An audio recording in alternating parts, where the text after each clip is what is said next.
මේ මහා ඝන අන්ධකාරය මැද වැහි බින්දු පොළවට වැටෙන්නේ හරියට අහස අඬනවා වගේ. ගමේ අනිත් ගෙවල් වල උණුසුම්පත් සුවඳ එද්දී ගම කෙළවරේ තියෙන මේ පුංචි පැල්පත ඇතුලේ තිබුණේ සීතලත් බඩගින්නත් විතරයි.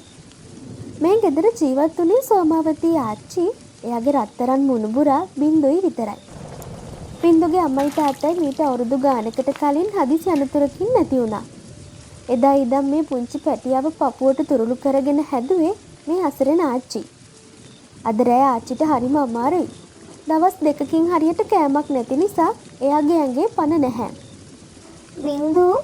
බින්දු පුතේ, උඹ කොහෙද? තාම වැස්ස පෑවේ නැද්ද රත්තරන්? වහලෙන් වතුර බේරෙන සද්ද මට ඇහෙනවා. උඹ දෙමිනවා නේද?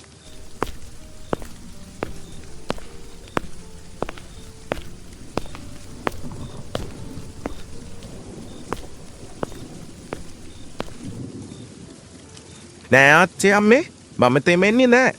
මම අර ලොකු හත්ති කෑල්ල තිබ්බා හිලට. වතුර බිමට වැටෙන්නේ නෑ. ඔයා බය නැතුව ඉන්නකෝ. ආච්චි අම්මගේ සීතලද? සීතල නම් කමක් නෑ පුතේ. මට බය මම මැරුණොත් උඹ තනි වෙයි කියලා. උඹේ අම්මා තාත්තා උඹව මට බාර දීලා ගියේ රජෙක් වගේ හදන්න කියලා. ඒත් මට බැරි වුණානේ පුතේ උඹට වේලක් කන්න දෙන්න. ඔහොම කියන්න එපා ආච්චි අම්මේ. ඔයා මැරෙන්නේ නෑ. මම ඉඩ දෙන්නේ නෑ. හෙට හොඳටම ඉර පායනවා. මම හෙට ගමේ ගිහින් රස්සාවක් හොයා ගන්නවා. මම ලොකු ළමයෙක් නිදන්. මම හම්බ කරලා ඔයාට බෙහෙත් ගේන්නම්. ඔයාට ආස කෑම ගේන්නම්. උඹ තාම පොඩි දරුවෙක් පුතේ. කවුද උඹට රස්සා දෙන්නේ? අනේ දෙවියනේ, මගේ මේ දරුවට පිහිට වෙන්න. මගේ පණ ගත්තත් කමක් නෑ. මේ දරුවට පාරක් පෙන්නන්න. ආච්චිගේ ඒ වචන බින්දුගේ පපුව පසාරු කරගෙන ගියා. එයා තීරණය කළා හෙට මොන දේ වුණත් කාට වැදලා හරි කීයක් හරි හොයාගෙන මිසක් ආයෙ ගෙදර එන්නේ නෑ කියලා.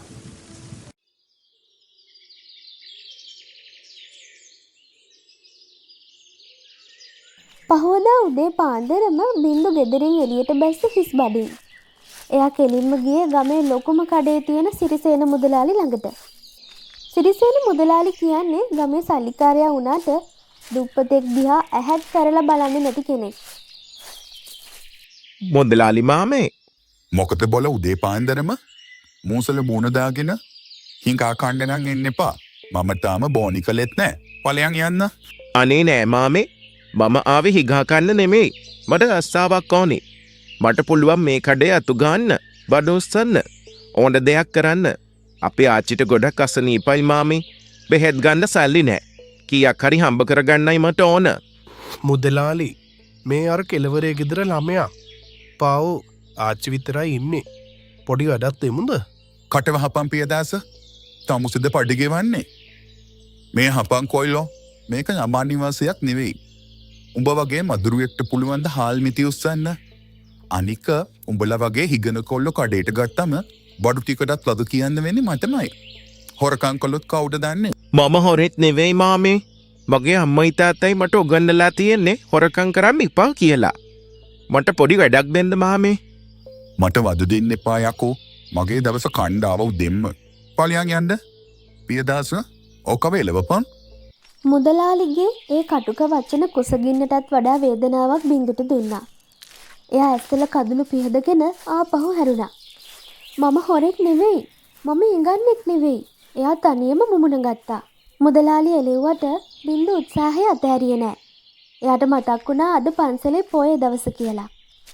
වැවේ තියෙන නෙළුම් මල් කඩලා විකුණුවොත් මට කීයක් හරි හොයාගන්න පුළුවන්. බින්දුට හිතුණා.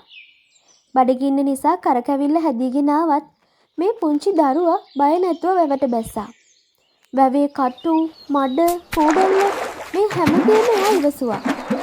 මේ මය ලස්සනයි. මේකට රුපියල් 10ක්වත් ලැබෙයි. මේ මල් ටික විකුණලා මම ආච්චිට පාන් රාට්ටලකුයි සීනි ටිකකුයි ගන්නවා. තව පෙන්ඩෝල් කාඩ් එකකුත් ගන්නවා. එතකොට ආච්චිට සනීප වෙයි. ආච්චි hina වෙරුවා දකින්න මං ආසයි. විනාඩි ගාණක් වතුරේ ඉඳලා මල් මිටියක් කඩාගත්ත බින්දු තෙත බේරෙන ඇඳුම් පිටින්ම පන්සල පැත්තට දිව්වා. පන්සලේ දොරටුව ළඟ හිටගෙන අර මල් ටිකක් තියාගෙන පන්සලට එන අයට මල් විකුණන්න පටන් ගත්තා.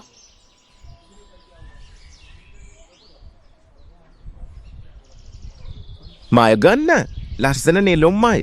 බුදුසාදුට පූජා කරන්න මල් ගන්න. දැවුම් මල්. අපෝ මේ ළමයක්ගේ හැටි මඩ නාගෙන ඔය මල් පූජා කරන්න හොඳද මල්ලා? යමු යමු අපි ඇතුලෙන් ගමු. අනේ නැන්දේ මේවා පිරිසිදු මල්. මම දැන් කැඩුවේ. ගන්නකො නැන්දේ. අපිට මල් එපා ළමයෝ. වද දෙන්නේ නැතුව පැත්තකට වෙලා ඉන්නවා. පැය ගානක් කෑ ගැහුවත් බින්දුට විකුණ ගන්න පුළුවන් වුණේ මල් දෙකක් විතරයි. අතේ තිබුණේ රුපියල් 50ක් විතරයි. ඒ වෙලාවෙම ආයෙත් මහ වැස්සක් කඩාගෙන වැටුණා. මිනිස්සු කුඩ ඉහළගෙන පන්සලට දිව්වා. බින්දුට කුඩයක් තිබුණේ නැහැ. එයා ඉතුරු මල් ටික තෙමෙන්න නොදී පපුවට තුරුල් කරගෙන ලොකු ගහක් යට ගොලි වුණා. අනේ අම්මේ ඔයා කොහේ හරි ඉඳන් මම දිහා බලන් ඉන්නවද? මට බෑ අම්මේ තනියම මේක කරන්න. මට බඩගිනි. ආච්චිටත් බඩගිනි ඇති. අरे කාටවත් අපි ගැන ඔබක හිතෙන්නේ නැත්තේ.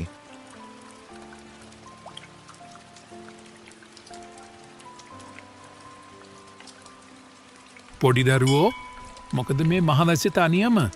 කවුද ඔයාගේ දෙමව්පියෝ? ඇයි මේ මල් බදාගෙන අඩම්නේ? අවසරයි හාමුදුරුවනේ. මට අම්මයි තාත්තයි නෑ. මම ඉන්නේ ආච්චි එක්ක. ආච්චිට ගොඩක් අසනීපයි. කන්න විදිහකුත් නෑ. මම මේ මල් ටිකක් විකුණලා බෙහෙත් ටිකක් ගන්න හැදුවේ.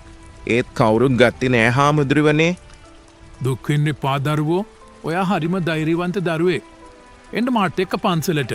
තෙමිලා හිටියොත් ඔයා අසනීප වෙයි. හාමුදුරුවෝ බින්දුට උණුසුම් කිරි වීදුරුවක් බොන්න දුන්නා. ඊට පස්සේ පන්සලට ඇවිත් හිටපු ගමේ ලොකු අයට කතා කළා. එතන සිරිසේන මුදලාලිත් හිටියා. හාමුදුරුවෝ බින්දුගේ කතාව හැමෝටම කිව්වා. උපාසක මහත්තුරුනේ අපි පන්සල් හදනවා, දාන දෙනවා, පින් රැස් කරනවා. ඒත් බලන්න මේ දරුවා දිහා.